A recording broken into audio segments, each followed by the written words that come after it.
વિદ્યાર્થી મિત્રો, મારી યુટ્યુબ ચેનલમાં તમારું હાર્દિક સ્વાગત છે। આજે આપણે મેનેજમેન્ટ એકાઉન્ટિંગની અંદર યુનિટ 1B માં ગુણોત્તર વિશ્લેષણમાં દાખલાની શરૂઆત કરશું। થિયરિકલ બાબત બધી જે પોઈન્ટ છે આપણે જોઈ ગયા છીએ આગલા વિડીયોમાં, 4 વિડીયોમાં, 5 વિડીયોમાં। હવે આ 6થો વિડીયો છે, તો એની અંદર હવે દાખલાની શરૂઆત કરી કે પરીક્ષામાં કેવી રીતે દાખલા પૂછાય છે। તો મિત્રો, એમાં પરીક્ષામાં તમને પાકું સરવૈયું આપી દેવામાં આવશે અને 19 જે ગુણોત્તર મેં તમને થિયરિકલમાં જણાવેલા હતા એમાં માર્ક પ્રમાણે 10 માર્કનો દાખલો છે, 5 ગુણોત્તર, 1 માર્કના 2 માર્કનો 1 ગુણોત્તર તમને શોધવાનું આવશે। તો જો નાનો ગુણોત્તર હશે એકદમ સૂત્ર ઉપર આધારિત તો એ અડધા માર્કનો હોઈ શકે। કુલ દાખલાના માર્ક્સ પ્રમાણે 5 થી 6 ગુણોત્તર તમને શોધવાના આવશે। આ દાખલાની અંદર 6 ગુણોત્તર શોધવાના છે। કોઈ પણ ગુણોત્તર શોધવાનું તમને કહેવામાં આવશે। 19 ગુણોત્તરના સૂત્રો મેં તમને જણાવી દીધેલા છે અને તમારું પાઠ્યપુસ્તક આવેલું હશે તો એમાં પણ હશે। તો એની અંદર જોઈને તમે સૂત્રો યાદ કેમ કરવા એ પણ તમને કીધેલું છે કે ભાઈ આ બાબત આ રીતે કરવાની। તો એ સૂત્રો યાદ કરીને તમે દાખલા કરી શકો છો। સૂત્રોમાં કંઈ નથી અને વિગતો બધી પાકા સરિયામાં આપેલી જશે। કોઈક જ વિગત ક્યારેક શોધવાની આવશે, બાકી બધી પાકા સરિયામાં આપેલી જશે।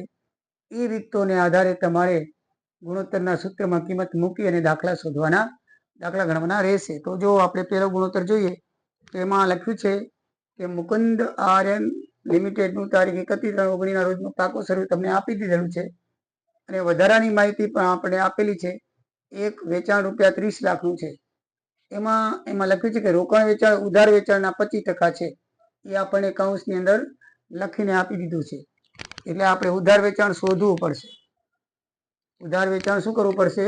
શોધવું પડશે। એટલે આવી વિગત ક્યારેક આપેલી હોય તો એ આપણે શોધવી પડે, બાકી તો ડાયરેક્ટ ઘણી બધી આપી દીધેલી હશે। એમાં કાચો નફો આપણને આપી દીધેલો છે ₹7.5 લાખ। ચોખ્ખો નફો આપી દીધેલો છે ₹4,33,500 અને ચોખ્ખા નફા ઉપર જે ચોખ્ખો નફો છે એ ચોખ્ખો નફો ડિબેન્ચર વ્યાજ અને 50% કરવેરા બાદ કર્યા પહેલાનો છે। એટલે આપણે એમાંથી ચોખ્ખો નફો શોધવો છે તો આ બે વિગત બાદ કરવી પડશે। એટલે આવું થોડીક સૂચના હશે, એને આપણે અમલ કરવો પડે। આ ચોખ્ખો નફો આપણને આપ્યો છે પણ કૌંસમાં લખ્યું છે કે ડિબેન્ચરનું વ્યાજ, ડિબેન્ચર 9% એમ પાકા સર્વેમાં આપી દીધું છે। હા, ડિબેન્ચરની કિંમત ₹1.5 લાખ અને કૌંસમાં લખેલું છે 9%। એટલે આપણે સમજી લેવાનું કે ડિબેન્ચર 9% વાળા છે, તો એ જે 9% લેખે એનું વ્યાજ ગણી અને પછી 50% કરવેરા છે। એટલે વ્યાજ બાદ કરીને બાકી જે રકમ વેચાણ નફાની આવે એના અડધા 50% આપણે કરવેરો બાદ કરી નાખવાનો અને બાકી જે વધે એને આપણે ચોખ્ખો નફો કહીશું। તો ચોખ્ખા નફામાં આવી રીતે વિગત આપેલી હોય તો એની અસર આપવાની, ના આપેલી હોય તમે ડાયરેક્ટ સૂત્રમાં ચોખ્ખો નફો મૂકી શકો છો। તો ચલો આપણે સૌથી પહેલા આમાં 6 ગુણોત્તર શોધવાના છે। કાચા નફાનો ગુણોત્તર, ચોખ્ખા નફાનો ગુણોત્તર, ચાલુ ગુણોત્તર, પ્રવાહી ગુણોત્તર, દેવાદારના ગુણોત્તરમાં દિવસો આવે છે તો કૌંસમાં દિવસો લખી દીધા છે। 300 દિવસના આધારે આપણે ગણવાનો છે અને માલિકી ગુણોત્તર પણ ગણવાનો છે। તો આમાં અત્યારે મેં 5 ગુણોત્તર સુધી કરેલું છે। બોર્ડમાં જગ્યા ના હોવાથી 6થો ગુણોત્તર પછી આ તમને સમજાવીને પાછો કરાવું છું। તો સૌથી મિત્રો કાચા નફાનો ગુણોત્તર છે, તો કાચા નફાના ગુણોત્તરનું સૂત્ર પહેલા લખવાનું, કાચો નફો ભાગ્યા કુલ વેચાણ। તો બંને આપણે દાખલામાં પાકા સર્વેમાં આપી દીધું છે। કાચો નફો અહીંયા આપણને આપેલો છે ₹7.5 લાખ અને વેચાણ પણ આપણને આપી દીધેલું છે ₹30 લાખ। શું આપેલું છે? ₹30 લાખ। એટલે પાકા સરિયામાં જે વિગત ના આવતી હોય ને એ વધારાની વિગત તરીકે આપેલી છે। પાકા સરિયામાં કાચો નફો ના આવી શકે, પાકા સરિયામાં વેચાણ પણ ના આવી શકે, એટલે આપણને કરવેરા બાદ કરવાનું જે બધું છે, એટલે પાકા સરિયાની અંદર જે બાબત નહીં આવતી હોય તમને વધારાની વિગત કરીને આપી દેવાશે। વધારાની વિગત આપણે બરાબર ધ્યાનમાં લેવાની।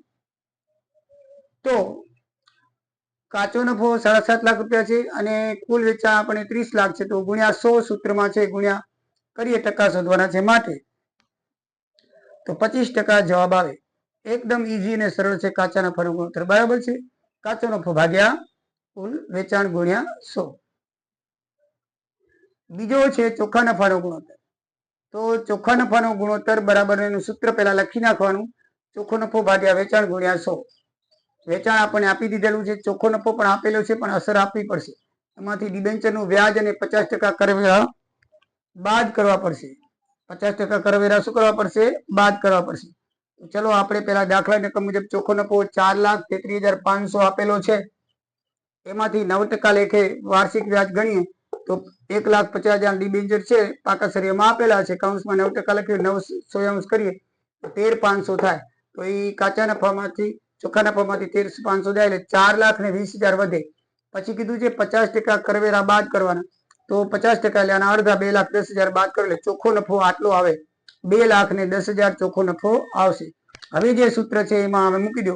ચોખ્ખો નફો 2,10,000, ચોખ્ખો વેચાણ 30 લાખ ગુણ્યા 100 બધું ઉડાડી દેશો એટલે 7% જવાબ આવશે. ગુણ્યા 100 એમાં મિત્રો ટકા લખવાનું, એટલું ધ્યાનમાં રાખજો. જે સૂત્રમાં 100 હશે એમાં જવાબમાં શું લખવાનું? ટકા. જેમાં 100 નહીં હોય એમાં ટકા લખવાની જરૂર નથી. એટલે બરાબર ધ્યાનમાં રાખજો. કોઈ સૂત્રમાં 100 નહીં હોય, જો આમાં 100 નથી તો આપણે ટકા નહીં લખવાના. બરાબર. જેમાં 100 લખેલા હોય એ સૂત્રમાં જવાબની અંદર ટકા લખવાના, કારણ કે ટકા 100 ઉપર હોય માટે સૂત્રમાં 100 લખેલા હોય છે. હવે ત્રીજો છે ચાલુ ગુણોત્તર. તો ચાલુ ગુણોત્તર બરાબર ચાલુ મિલકતો ભાગે ચાલુ દેવા. મિત્રો બંને પાકા સર્વેમાં આપી દીધેલી છે. આપણે ખાલી ટોટલ જ મારવાનું છે. બંને પાકા સર્વેમાં આપેલી છે, દેવાદારો આપેલા છે, સ્ટોક આપેલો છે. પાછું ચાલુ મિલકતો તરીકે તમને ખબર એમ થાય કે સાહેબ ચાલુ મિલકતો કેને કહેવાય, ચાલુ દેવા કેને કહેવાય? તો એ ચાલુ મિલકતો કરીને પાકા સર્વેમાં આપેલી જ છે. એટલે તમારે કઈ મુશ્કેલી પડે એવું નથી. ચાલુ મિલકતો લખી અને એને આપી દીધેલું છે. હું તમને રકમ બતાવીશ ત્યાં તમને ખ્યાલ આવી જશે. અને ચાલુ મિલકતો, ચાલુ દેવા બધું લખીને જ આપી છે. બિન ચાલુ દેવા, બિન ચાલુ મિલકતો, શેર ભંડોળ બધું લખીને આપેલું છે હેડિંગ નીચે. એટલે આપણે ખાલી ટોટલ જ મારવાનું છે. તો ચાલુ મિલકતોની અંદર આ દેવાદારો, સ્ટોક, લેણીઓની બેંક સિલક આપેલી છે, એનું 4 લાખ થાય. ચાલુ દેવાની પણ વિગત આપી દીધેલી છે. લેણદારો દેવીની ચૂકવવાના બાકી ખર્ચા એટલે 2,20,000. બસ હવે સૂત્ર મૂકી દે. આમ ડાયરેક્ટ તમને ચાલુ મિલકતો નું ટોટલ નહીં આપે. ટોટલ આપણે પાકા સરિયામાં થી લઈને કરવું પડશે. એટલે આ રીતે આપણે દર્શાવવાનું. બરાબર છે. થોડીક તો મહેનત કરવી પડે. ડાયરેક્ટ સીધા અમુક જો આમાં સીધા આપી દીધું હતું. એટલે આવો ગુણોત્તર છે ને એ અડધા માર્કનો હોય. તો આમ 10 માર્કનો હોય તો આવી રીતના 2 ગુણોત્તર પૂછી નાખે. પણ જેમાં ગણતરી કરવાની હોય એ 2 માર્કનો પૂછે, અડધા માર્ક નહીં, પણ 1 માર્કનો હોય આવો ગુણોત્તર. એટલે આવા સીધા સાદા જેમાં માહિતી આપી ખાલી ભાગાકાર જ કરવાના હોય કેલ્ક્યુલેટરથી, તો 1 માર્કનો ગુણોત્તર આપીને તમે 5-6 ગુણોત્તર શોધી શકે, આપી શકે. તો આમાં ગણતરી કરવાની હોય છે 2 માર્કનો 1 ગુણોત્તર, એટલે 10 માર્કનો દાખલો તમને આવી શકે. અથવા એ જે માર્કિંગ છે મેં તમને બતાવ્યું હતું અને હજી પણ બતાવીશ એ પ્રમાણે આવે. તો ચાલુ મિલકતો શોધાઈ ગઈ 4 લાખ અને કુલ દેવા, ચાલુ દેવા શોધાઈ ગયા. બરાબર છે. તો બસ સૂત્રમાં મૂકી દો. ચાલુ મિલકતો ભાગે ચાલુ દેવા 20/11 આવે. બરાબર છે મિત્રો. જવાબમાં 20/11 અને આ રીતે પણ લખેલું છે 1.82/1. તો એ પણ લખો તો સાચું છે. તમારે 20.11 એટલે 20/11 કરો એટલે 1.82 આવે. હવે નીચે કાંઈ ન રહે એટલે તમે જો ગુણોત્તર પ્રમાણમાં, કારણ કે ગુણોત્તર છે ને ગુણોત્તર પ્રમાણમાં લખવું પડે. એટલે નીચે કાંઈ ન વધે તો જેમ 1 કરી નાખવાનું. નીચે કાંઈ ન હોય તો 1. ગુણોત્તર હંમેશા રેશિયો જેમમાં લખાય. હવે એમ તમે ખાલી 1.82 લખ્યા હો તો ના ચાલે. બરાબર છે. નીચે કાંઈ ન હોય એટલે 1 માનવામાં આવે છે. એટલે તમારે આ રીતે લખવો હોય તો છૂટ છે ને આમ રેશિયો લખવો હોય તો બરાબર છે. 1.82/1. 20/11 કરશો એટલે 1.82 આવશે. 20/11 કરશો તો 1.82 આવશે. એની નીચે રેશિયો લખવા માટે નીચે 1 કરવાના, તો 182.1 જવાબ આવે. બરાબર છે મિત્રો. પછી છે પ્રવાહી ગુણોત્તર.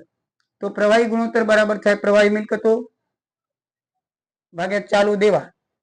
બરાબર છે. ચાલુ દેવા તો આપણી પાસે કરેલા જ છે આર્યા. હવે પ્રવાહી મિલકતો શોધવી હોય તો એનું સૂત્ર છે કે ચાલુ મિલકતોમાંથી આખરનો સ્ટોક બાદ કરો એટલે તમને પ્રવાહી મિલકતો મળી જાય. તો ચાલુ મિલકતો પણ આપણી પાસે છે આ રહી 4 લાખ. એકવાર ગણતરી કરેલી હોય એટલે બીજી વાર કરવાની જરૂર નથી. 4 લાખ છે, એમાંથી 1,20,000 પાકા સરિયામાં આખરનો સ્ટોક આપી દીધેલો છે. એ તમે બાદ કરો એટલે 2,80,000 પ્રવાહી મિલકત આવે. એને તમે સૂત્રમાં મૂકી દો કે 2,80,000 ભાગ્યા જે સૂત્ર છે એનું આપણે ચાલુ દેવા આપણે કરેલા છે 2,20,000 એટલે 28/12 આવે. 7/7 7 × 28 4 તેરી 12, 7 તૃતીયાંશ એટલે 7/3 કરો તો 1.27 આવે. આમ 7/3 લખો તો વાંધો નથી, અને 7/3 ને તમે આ રીતે લખો તો, કારણ કે તમે પછી જવાબ જોવો તો આમ લખો, તમને એમ થાય કે આ 7/3 કેમ આવ્યા, તો 7/3 કર્યો એટલે 1.27 આવશે. નીચે ગુણોત્તર લખવાનું હોવાથી કાંઈ ન હોય તો 1 લખી 1.27/1 તમારો જવાબ લખાશે. મિત્રો, પાંચમો છે દેવાદારનો ગુણોત્તર. 300 દિવસ માટે ગણવાનો છે. દેવાદારના સૂત્રમાં દેવાદારો વત્તા લેણીઓની ભાગ્યા ઉધાર વેચાણને ગુણ્યા વર્ષના કામકાજના દિવસો આવે છે. બરાબર છે? એટલે આપણે વર્ષના કામકાજના દિવસો દાખલામાં આપી દીધા છે. 300 દિવસ છે, અને દેવાદારો પણ છે, લેણીઓની પણ છે. ઉધાર વેચાણ નથી આપેલું, પણ એમાં આપણને આ આપેલું છે કે રોકડ વેચાણ ઉધાર વેચાણના 25% છે. એમ વેચાણના કૌંસમાં આપેલું છે, તો ઉધાર વેચાણ આપણે શોધવું પડશે અને ધારવું પડશે. આપણે ધારી લઈએ, ધારો કે ઉધાર વેચાણ 100 રૂપિયા હોય, તો હવે શું લખ્યું છે કે રોકડ વેચાણ ઉધાર વેચાણના 25% છે. તો ઉધાર વેચાણ આપણે 100 રૂપિયા ધાર્યું, તો રોકડ વેચાણ 25% એટલે 25 રૂપિયા થાય, એટલે કુલ વેચાણ 125 થાય. કુલ વેચાણ કેટલું થાય? 125 થાય ને. આમાં લખ્યું છે આપણને રોકડ વેચાણ કેટલું છે? ઉધાર વેચાણના 25%. આપણે ઉધાર વેચાણ 100% ધાર્યું, તો 100%ના 25% 25 રૂપિયા, બેનું ટોટલ કરો એટલે કુલ વેચાણ 125 આવે. તો હવે આપણે લખવાનું કે 125 રૂપિયા કુલ વેચાણ હોય તો ઉધાર વેચાણ 100. તો દાખલામાં જે 30 લાખ દીધું છે આપણને, કેટલું દીધું છે વેચાણ? 30 લાખ વેચાણ હોય તો ઉધાર વેચાણ કેટલું? તો ઉધાર વેચાણ તમે 83 માંડો તો 2 લાખ ને 24 લાખ આવે. કેટલું આવે? 24 લાખ આવે. બસ, દેવાદારો પણ આપી દીધેલા છે, લેણીઓની પણ તાકતસરિયા મુજબ આપી દીધેલી છે. બસ તમે સૂત્રમાં મૂકી દો, બીજું કાંઈ નથી. ઉધાર વેચાણ કેવી રીતે શોધ્યું ખબર પડી ને? તો 100 ધારી અને આ સૂચના મુજબ 25 રૂપિયા રોકડ વેચાણ કરી નાખે. એટલે બેનું આ છે ને, બે ટોટલ છે. 30 લાખમાં ઉધારે છે અને રોકડે છે, એટલે કેટલું ઉધાર ને કેટલું રોકાણ છે એ બાજુમાં આપેલું છે. એના આધારે આપણે શોધ્યું ધારીને. બરાબર છે? એટલે 125 રૂપિયા કુલ વેચાણ હોય તો ઉધાર વેચાણ 100 રૂપિયા. તો 30 લાખ કુલ વેચાણ હોય તો ઉધાર વેચાણ કેટલું? તો 24 લાખ રૂપિયા ઉધાર વેચાણ થાય. હવે સૂત્રમાં આપણે મૂકી દઈએ, દેવાદારોનો ગુણોત્તર બરાબર શું છે? સૂત્રની અંદર દેવાદારો 1,80,000 વત્તા લેણીઓની દાખલામાં આપેલી છે, ભાગ્યા ઉધાર વેચાણ આપણે શોધ્યું 24 લાખ રૂપિયા.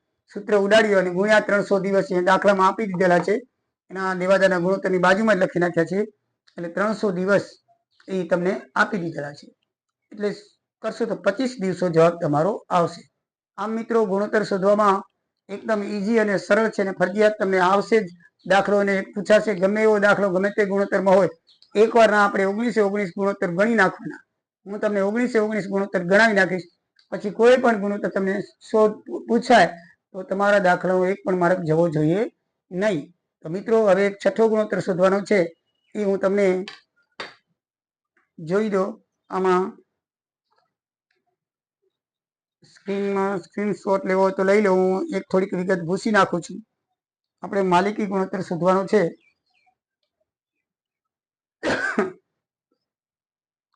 તો અહીંયાથી તો મિત્રો, માલિકીનો ગુણોત્તર આપણે શોધીએ તો માલિકીના ગુણોત્તરનું સૂત્ર છે માલિકીના ભંડોળ ભાગ્યા કુલ વાસ્તવિક મિલકતો ગુણ્યા 100. તો મિત્રો, આપણને પાકા સર્વેની અંદર માલિકી ભંડોળની વિગત આપી દીધેલી છે. તો આપણે એનો સરવાળો કરીએ તો માલિકી ભંડોળની અંદર ઇક્વિટી શેર મૂડી 4 લાખ, પ્રેફરન્સ શેર મૂડી 1.5 લાખ અને અનામત અને વધારો 50,000. તો ટોટલ કુલ છે એ 6 લાખ રૂપિયાનું થાય છે. હવે કુલ મિલકતો જે છે, તો મિલકત અને લેણા બાજુનો જે સરવાળો આપણને આપેલો છે 10 લાખ રૂપિયા. તો એ 10 લાખ રૂપિયા આપણે લઈ લેવાનું. ટોટલ આપી દીધેલું છે, કારણ કે મિલકત અને લેણા બાજુનું જે ટોટલ છે એ બધી વાસ્તવિક મિલકતો આપેલી છે. તો એ મિલકતોનું ટોટલ એ જ વાસ્તવિક મિલકતો થાય. આપણે ટોટલ મારવાની જરૂર નથી. એક બાજુ મૂડીને દેવા આપેલા છે અને એક બાજુ મિલકતો આપેલી છે. એટલે મિલકતનો કુલ સરવાળો 10 લાખ આપેલો છે, એટલે વાસ્તવિક મિલકતના આપણે 10 લાખ રૂપિયા લેશું. હવે સૂત્રની અંદર એને આપણે મૂકી દઈએ તો માલિકી ગુણોત્તર બરાબર 6 લાખ ભાગ્યા 10 લાખ ગુણ્યા 100. તો મીંડા બધા ઉડાડી દીધું એટલે 6 ગુણ્યા 10 વધશે, 6,60% જવાબ આવશે. ગુણ્યા 100 હોય એમાં આપણે ટકા લખવાના હોય. એટલે મિત્રો, આ રીતે માલિકી ગુણોત્તર તમને મળી જશે. તો ટોટલ આપણે આમ 6 ગુણોત્તર શોધ્યા. કેટલા ગુણોત્તર શોધ્યા? 6. કાચા નફાનો ગુણોત્તર, પછી આપણે બીજો ગુણોત્તર શોધ્યો તો ચોખ્ખા નફાનો ગુણોત્તર, ત્રીજો ચાલુ ગુણોત્તર, ચોથો પ્રવાહી ગુણોત્તર અને પાંચમો દેવાદાર ગુણોત્તર અને છઠ્ઠો આપણે માલિકી ગુણોત્તર શોધ્યો. મિત્રો, આ રીતે દાખલો તમારો પૂરો થાય છે. અને ગુણોત્તર શોધવામાં બીજું કાંઈ પણ ધ્યાનમાં રાખવા જેવું નથી, ફક્ત સૂત્ર યાદ હોવું જોઈએ અને થોડીક સૂચનાઓનો અમલ કરીએ તો દાખલા આવડી જાય એવા છે. ટીવાય બીકોમમાં ભણો છો એટલે એમાં તમને સૂચનામાં કોઈ જાતની મુશ્કેલી પડે એમ ન હોવી જોઈએ. તમને બધો ખ્યાલ બરાબર આવી ગયો હશે, કારણ કે તમારું લાસ્ટ યર છે એટલે બહુ વિગતે સમજાવવાની ખાસ જરૂર રહેતી નથી. હવે પાકસરિયાનો નમૂનો જો તમને આપી દઉં તો મિત્રો આ પ્રમાણે છે, જે તમને પુસ્તકની અંદર આપેલો છે. તો પાકા સર્વેનો નમૂનો આ રીતનો છે. ઉદાહરણ નંબર 1, મુકુંદ આયન લિમિટેડનું 31/3/29નું પાકું સર્વે. તો એની અંદર પહેલાં મૂડી અને દેવા આપેલા છે, બરાબર છે, અને બીજે નીચે કરીને મિલકતો આપેલી છે. બંને બાજુ ટોટલ 10 લાખનું છે, એટલે આપણે જુઓ 10 લાખ લીધેલા છે. એટલે આ રીતે તમને બધું આપી દીધેલું છે. કાયમી મિલકતો, જો ચાલુ મિલકતો કેને કહેવાય એનું હેડિંગ આપી દીધું છે, આપણે ટોટલ મારવાનું. બિનચાલુ મિલકતો કેને કહેવાય એ પણ આપ્યું છે. ચાલુ દેવા કેને કહેવાય એ પણ આપેલા છે. અને ઇક્વિટી શેર ભંડોળ પણ આપી દીધેલું છે. આપણે ખાલી ટોટલ માર્યું છે. એટલે આમ બધું સૂત્રમાં જે આવે છે એ બધું આપી દીધેલું જ હશે, કારણ કે પાકસરિયામાં દરેક હેડિંગ નીચે દરેક બાબત લખેલી હશે અને આપણે હેડિંગનું ટોટલ મારી અને સૂત્રમાં લખવાનું છે. તો મિત્રો, એટલે ખાસ કોઈ તમને મુશ્કેલી પડશે નહીં. બાકીની વધારાની મિલકતો મેં તમને આપી દીધેલી હતી આ ઉપર, કે વેચાણ અને 25% છે, કાચો નફો 7.5 લાખ છે, ચોખ્ખો નફો 4,33,000 એમાં લખ્યું 33,500, બાકી 50% કરવેરા અને ડિબેન્ચર વ્યાજ, અને 6 ગુણોત્તર શોધવાના હતા. કેટલા ગુણોત્તર? 6. તો મિત્રો, આ રીતે શોધવાનું હતું. તો તમને બધાને આવડી ગયું હશે. તો ચલો હવે આપણે